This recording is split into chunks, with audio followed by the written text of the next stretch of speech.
सालों पहले एक नगर का राजा अपने राज्य में रात को अपना रूप बदलकर घूमता था।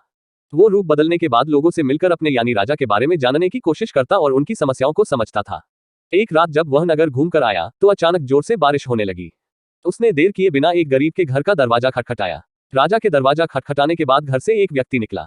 वो एक गरीब किसान था जो अपनी पत्नी और बच्चों के साथ रहता था। बारिश तेज थी तो किसान ने राजा को अंदर आने के लिए कहा। राजा ने घर में जाने के बाद पूछा, क्या आप मुझे कुछ खिला सकते हैं? मुझे बहुत तेज भूख लगी है। वो गरीब किसान और उसका परिवार 3 दिनों से भूखा था और उसके घर में एक भी दाना अन्न का नहीं था। किसान के मन में हुआ कि भले ही हम भूखे हैं लेकिन अपने अतिथि को यूं भूखा नहीं रख सकते। अब किसान ये सोच सोचकर बेचैन हो गया कि अपने अतिथि का पेट कैसे भरा जाए। तभी उसने घर के सामने वाली दुकान से चावल चुराने की तरकीब सोची। उसने सिर्फ अतिथि के लिए ही 2 मुट्ठी चावल लिया और उसे पकाकर राजा को खिला दिया। तब तक बारिश रुक गई थी और राजा अपने घर चला गया। दूसरे दिन दुकान का मालिक अनाज की चोरी की शिकायत लेकर राजा के पास पहुंचा। राजा ने दुकान के मालिक और उस गरीब किसान को अपनी सभा में प्रस्तुत होने का आदेश दिया।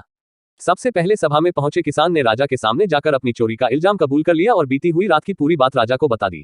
किसान राजा से कहता है कि मैंने चोरी की लेकिन मेरे परिवार ने उस अनाज का एक निवाला भी नहीं खाया। गरीब किसान की बातें सुनकर राजा बहुत दुखी हुआ और उसने किसान को बताया कि अतिथि के रूप में मैं स्वयं तुम्हारे घर आया था। इसके बाद राजा ने सभा में पहुंचे दुकानदार से पूछा कि क्या आपने अपने पड़ोसी को चोरी करते हुए देखा था? दुकानदार ने जवाब दिया कि हाँ, मैंने इसे रात में चोरी करते हुए देखा था।